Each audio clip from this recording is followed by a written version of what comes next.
El tema de modelos ARIMA y la presentación que vamos a realizar el día de hoy es la literatura perteneciente a Chris Brooks, 2008, en el libro Econometría Introductoria para Finanzas.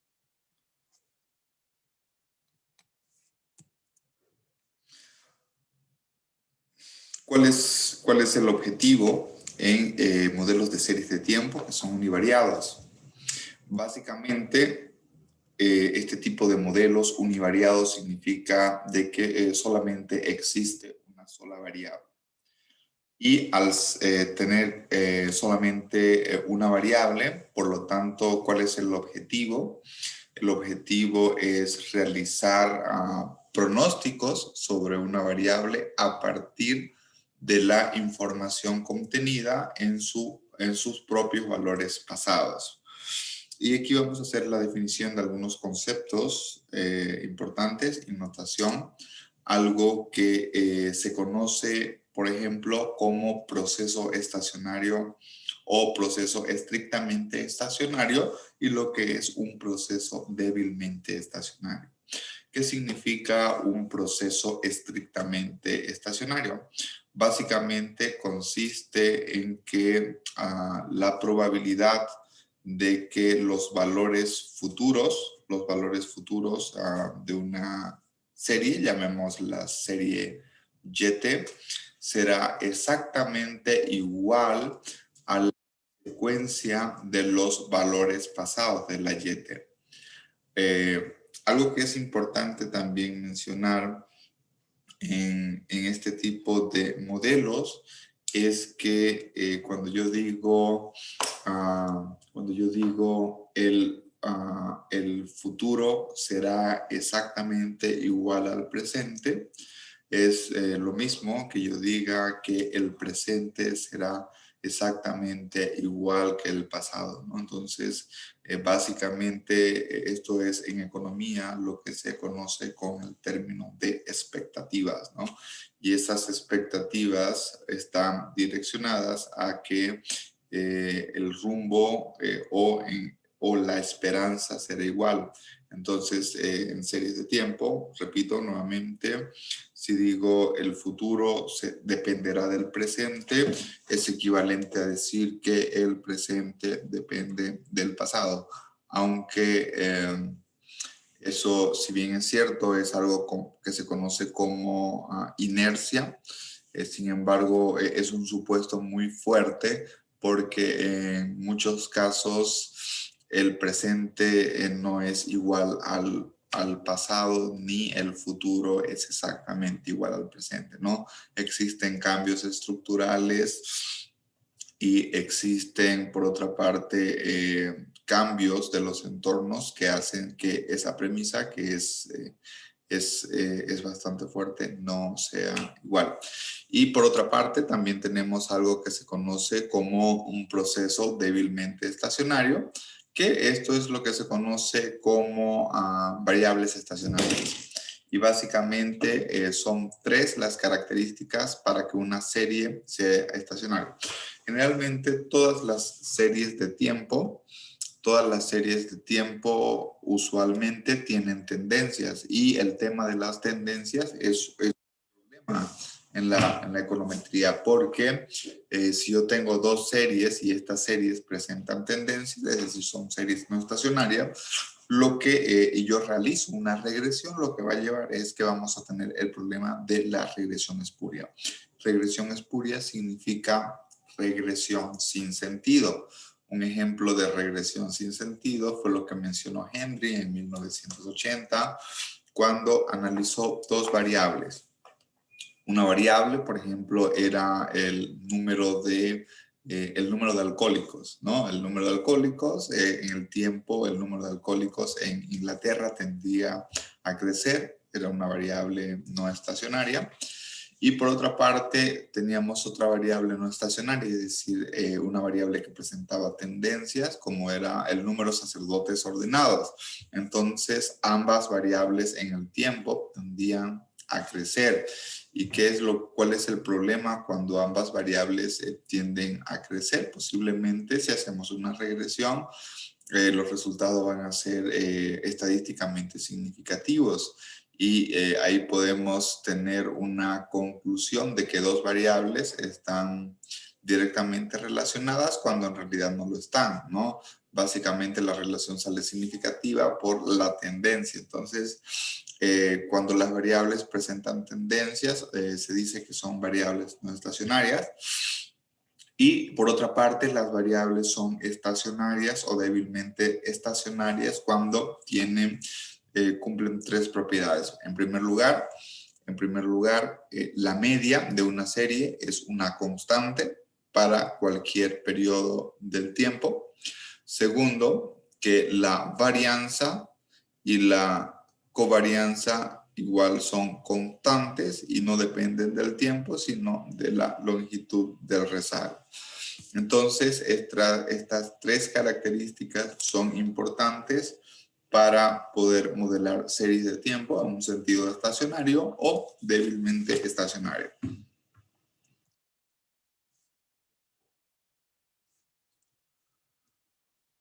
Entonces, dada esta notación básica, podemos continuar señalando que el proceso de covarianza es estacionario si todas las varianzas son iguales o son constantes y solamente difieren entre el periodo del tiempo o rezago, ¿no?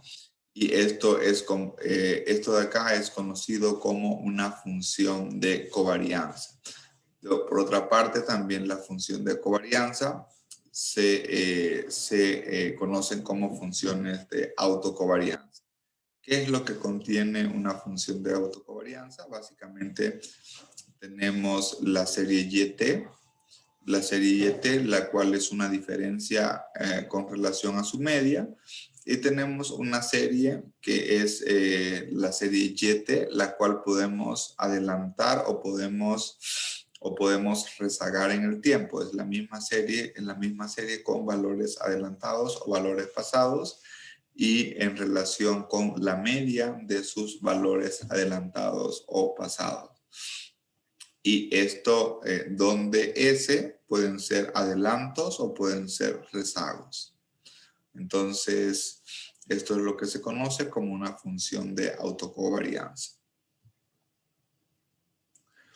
Por otra parte, es posible normalizar o relativizar la función de autocovarianza en función de los distintos rezagos o adelantos, tomando como por el lado del denominador la varianza de las series. La varianza de la serie básicamente implicaría que YT el S es igual a 0, ¿no? Entonces, si dividimos cada función de autocovarianza en el tiempo en función de su varianza, por lo tanto, en el periodo, en el S, en el periodo 0, esto va a ser igual a 1, y desde luego el objetivo de esta función de autocovarianza es graficarla para obtener la llamada función de autocorrelación o el correlogramo.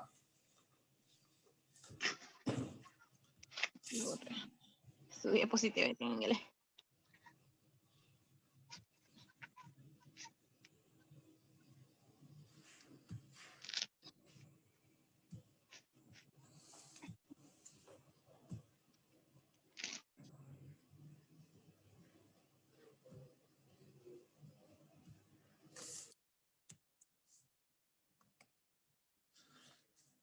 Otro elemento importante también que vamos a ver es algo que se conoce como proceso de ruido blanco. ¿En qué consiste un proceso de ruido blanco?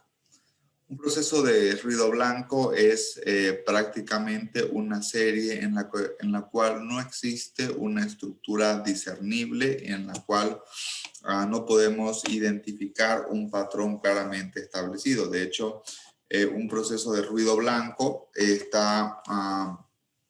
el proceso requerido para la distribución del término de perturbación estocástica o los errores. Deben tener los errores, los residuos del modelo econométrico, generalmente se requiere de que sigan un proceso de ruido blanco. Y esto significa básicamente de que la media y la varianza debe ser una constante y la covarianza también debe ser una constante. Este proceso de ruido blanco básicamente es aplicable a lo que es el proceso de autocorrelación, el cual va a ser 0 desde un pico de 1, y luego si cae rápidamente vamos a tener una función que vamos a tener una serie, en todo caso, que va a ser una serie estacionaria, ¿no? Y esto puede distribuirse con una media en torno a 0 y una banda de confianza de 1 sobre t, donde t nos indica que es el tamaño de la muestra. En este caso podemos usar estas bandas de confianza o prueba de autocorrelación para poder construir un intervalo de confianza. Por ejemplo, podemos mencionar que al 95% de confianza, la función de autocorrelación va a estar por el intervalo 1 más menos el coeficiente de autocovarianza más menos 1.6 por 1 dividido entre t. Entonces, por lo tanto, decimos que si el coeficiente de autocorrelación en algún rezago cae afuera de esta región para algún valor, podemos rechazar la hipótesis nula que el verdadero valor del coeficiente en un rezago determinado es 0. Si es que cae dentro de la región. Por otra parte, si cae afuera, vamos a decir de que en realidad es estadísticamente significativo y que por lo tanto el coeficiente de autocorrelación es distinto de 0. Algo que es importante es que las funciones de autocorrelación las utilizamos para ver si nuestro modelo ARIMA está correctamente especificado. Un modelo ARIMA correctamente especificado significa de que el conjunto de coeficientes de autocorrelación de forma conjunta son iguales a 0. Y esto lo podemos hacer a través de dos tests. Uno, el que es el test de Box y Peirce, y otro, el que es el test de Loom-Box. Generalmente el test de Box y Peirce, en la cual prueba la hipótesis nula de que el conjunto de coeficientes de autocorrelación son iguales a 0, funciona bastante bien en muestras grandes, mientras el test de Box, el test de Loom-Box funciona mejor en pruebas con cantidades de observación pequeñas. ¿Cuánto es grande? ¿Cuánto es pequeño? De forma general decimos para este tipo de modelos que una muestra pequeña es menos de 200 observaciones. Cuando es mayor que 200 observaciones, relativamente podríamos hablar de una muestra no pequeña. Esto considerando de que los modelos ARIMA son estimados por el método de máxima verosimilitud. Y según los diversos métodos de estimación econométrica, el método de máxima verosimilitud solamente funciona de forma mejor en muestras grandes, porque si utilizamos muestras pequeñas, por lo tanto, podríamos tener parámetros sesgados. Entonces, ese es un punto importante. ¿Qué es lo que evalúa cada uno de estos coeficientes? Cada uno de estos tests, ya sea el test de Box y Peirce o el test de Loom-Box. Lo que evalúan los componentes en cada uno de estos tests. Tenemos tau sub k al cuadrado, que estos son los coeficientes de autocorrelación. Son los coeficientes de autocorrelación. Luego tenemos t, que es el tamaño de la muestra, que estos coeficientes de autocorrelación están desde 1 hasta m, que es el máximo rezago. Por otra parte, es importante señalar que este estadístico Q se distribuye de forma asintótica con una distribución de tipo chi cuadrado con m en función de la cantidad máxima de rezagos. Si vemos la diferencia con el test de Lumbo, que funciona mejor en muestras pequeñas, es que básicamente este número de observaciones lo multiplicamos por t más 2 y por otra parte añadimos grados de libertad t menos k. ¿Ok? Entonces, donde k es el número de parámetros. De igual forma, el t Lumbox tiene una distribución de forma asintótica de tipo chi cuadrado con m rezagos como máximo. Cuando hablamos de modelos ARIMA, hablamos de modelos que son de media móvil. De hecho, el término MA viene de media móvil, proceso de media móvil. ¿Y qué significa un proceso de media móvil? Un proceso de media móvil significa de que tenemos una variable. Acuérdense que un modelo univariado es solamente tenemos una variable, pero esta variable depende de sus errores pasados. Entonces, los errores pasados se conocen como media móvil. Por ejemplo, aquí tenemos un término de media móvil, que este es un epsilon o un u. Tenemos dos términos de media móvil, tenemos q términos de media móvil y tenemos una constante. Entonces, en resumen, un proceso de media móvil significa de que la serie YT está en función de los errores o residuos pasados, un residuo, dos residuos, hasta q residuos pasados. ¿Cuáles son las propiedades? Básicamente las propiedades para un proceso de media móvil, en primer lugar, es que la media de la serie YT es una constante. ¿Por qué? Porque los errores la esperanza de los errores son iguales a 0. Entonces, por lo tanto, la esperanza de YT es una constante. Y por otra parte, también se tiene como una propiedad que la varianza de la serie YT va a ser una constante en la cual va a estar en función de los parámetros del modelo. En este caso, el parámetro θ está en relación a los parámetros del modelo y la varianza del modelo, ¿no? Por otra parte, tenemos la función de autocovarianza, donde la función de autocovarianza la podemos deducir matemáticamente. Y bueno, esto lo vamos a ver lo vamos a ver de forma posterior. De hecho, aquí hay un pequeño ejemplo. Vamos a suponer que tenemos una serie. Esta serie es una serie de media móvil 2 que nos indica el siguiente proceso. Bien, en primer lugar, ¿qué significa un MA2? Un MA2 significa que tenemos una serie, en este caso es la serie XT, la cual depende de dos términos de error. Un término de error, aquí U sub T significa un término de error, ¿no? Entonces está en función de un término de error rezagado y en función de el segundo término de error rezagado. ¿Cuál es el objetivo? El objetivo es calcular la media, calcular la varianza y derivar la función de autocorrelación de este proceso de tal forma que podamos encontrar lo que son los tau con relación a la varianza de la serie, ¿no? Y luego vamos a asumir de que los parámetros θ1 y θ2 tienen dos determinados valores, de tal forma que podamos realizar una gráfica de lo que es la función de autocorrelación en la serie XT. Bien, entonces, resolviendo el primer caso,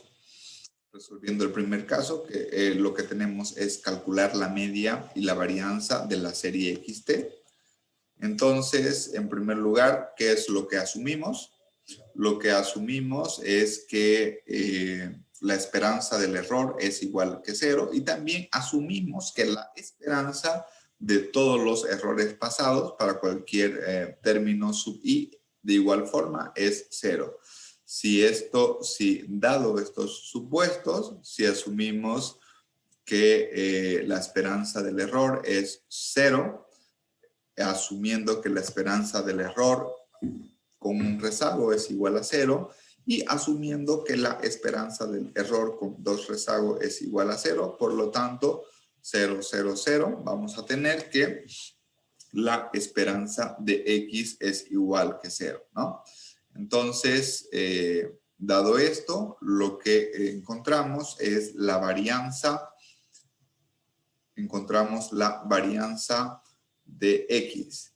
Y al considerar de que X menos la esperanza de X es 0, por lo tanto, ¿qué es lo que vamos al considerar que, perdón, la esperanza de X es 0, como ya hemos encontrado 0, reemplazamos 0 y lo que vamos a tener es que la varianza de X es la multiplicación de X por X, porque recuerden que la esperanza de X es igual a 0. Entonces, si tenemos eso, ¿qué es lo que vamos a hacer? En cada X vamos a reemplazar la expresión del término de media móvil. Entonces, lo que vamos a tener acá es que vamos a multiplicar, vamos a reemplazar X por el término de media móvil, proceso 2. Y en vez de X también vamos a poner el término de media móvil, proceso 2. Y luego, ¿qué vamos a hacer? Vamos a multiplicar los términos.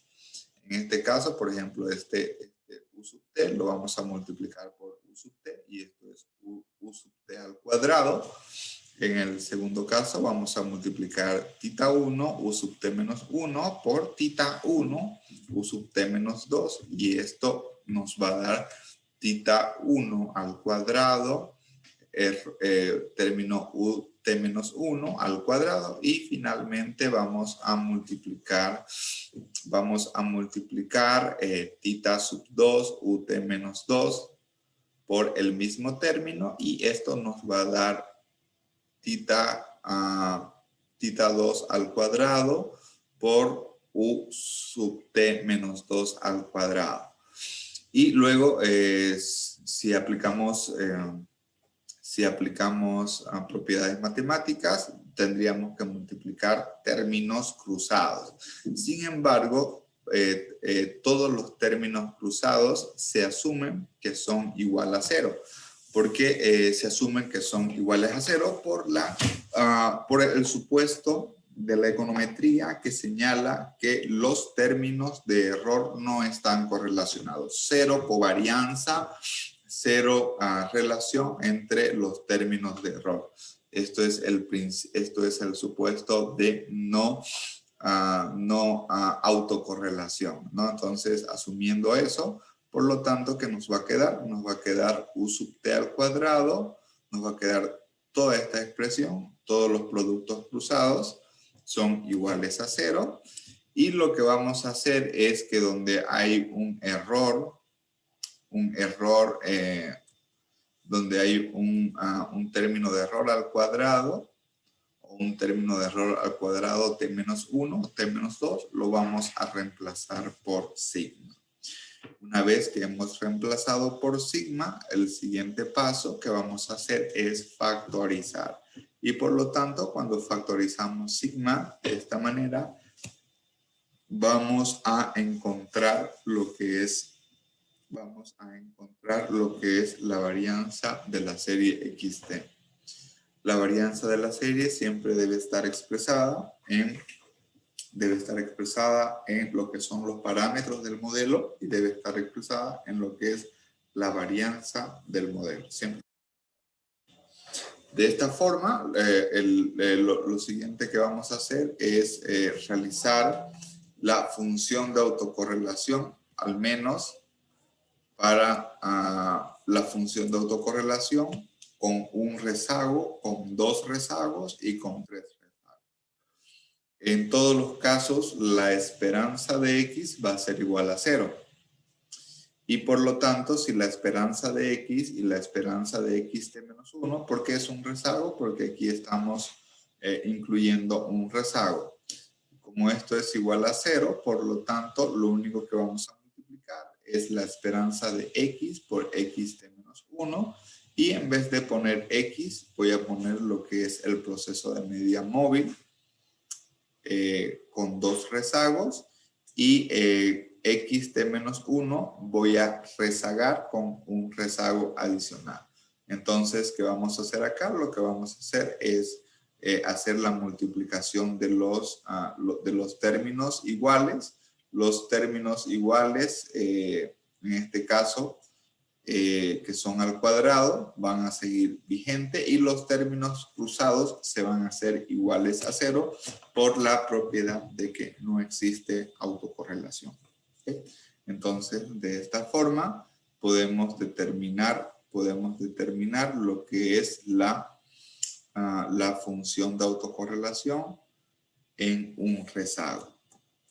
De la misma manera, procedemos con hacer en 2 rezagos y procedemos a hacer con 3 rezagos. Lo que vamos a encontrar es que para el tercer rezago, la función de autocorrelación es 0. Por lo tanto, decimos que la función de autocorrelación va a ser 0 cuando la cantidad de rezagos es mayor que 2. Una vez que tenemos las funciones de autocorrelación, podemos calcular las autocovarianzas dividiendo o relativizando con relación a la varianza. Generalmente la función de autocovarianza, ahora calculando la autocorrelación en el periodo sub 0 va a ser 1 y de ahí va a estar en función de los coeficientes, va a estar en función de las funciones de autocorrelación según los cálculos que hubiéramos encontrado. Al final vamos a reemplazar tomando valores para valores dados, tanto para los parámetros θ 1 como para θ 2. Y de esta manera vamos a poder graficar las funciones de autocorrelación. ¿Qué es lo importante de la función de autocorrelación? La función de autocorrelación nos señala si una serie es estacionaria o no es estacionaria. Cuando una función de autocorrelación va cayendo, va disminuyendo lentamente o nunca se hace 0 al final, es el claro ejemplo de que una serie no es estacionaria. Entonces, para econometría de series de tiempo, todas las series deben ser estacionarias. Entonces, en este caso, vemos cómo la función de autocorrelación cae rápidamente a 0, lo cual nos indicaría de que esta función de que esta variable es una serie estacionaria. Entonces, un poco repasando este procedimiento, siempre comenzamos calculando lo que es la media, la varianza. Luego, de forma seguida, procedemos a calcular la función de autocorrelación, que son rezagos. Una vez que tenemos la función de autocorrelación a las autocovarianzas, ahora procedemos a calcular las autocorrelaciones, ¿no? Esto se conoce como autocovarianzas. Autocovarianzas, la varianza, la autocovarianza en un rezago, la autocovarianza en 2 rezagos y la autocovarianza en 3 rezagos. Con esa información calculamos las autocorrelaciones que son son las autocovarianzas con relación a la varianza, ¿no? O a la autocovarianza en el periodo cero. Y de esta forma tenemos las autocorrelaciones. Si asumimos valores para los parámetros del modelo, vamos a tener ahora lo que es el gráfico de la función de autocorrelación, que nos sirve de manera visual para determinar si una serie es estacionaria o no es estacionaria. Insisto, aquí las series de tiempo que consideramos en econometría son series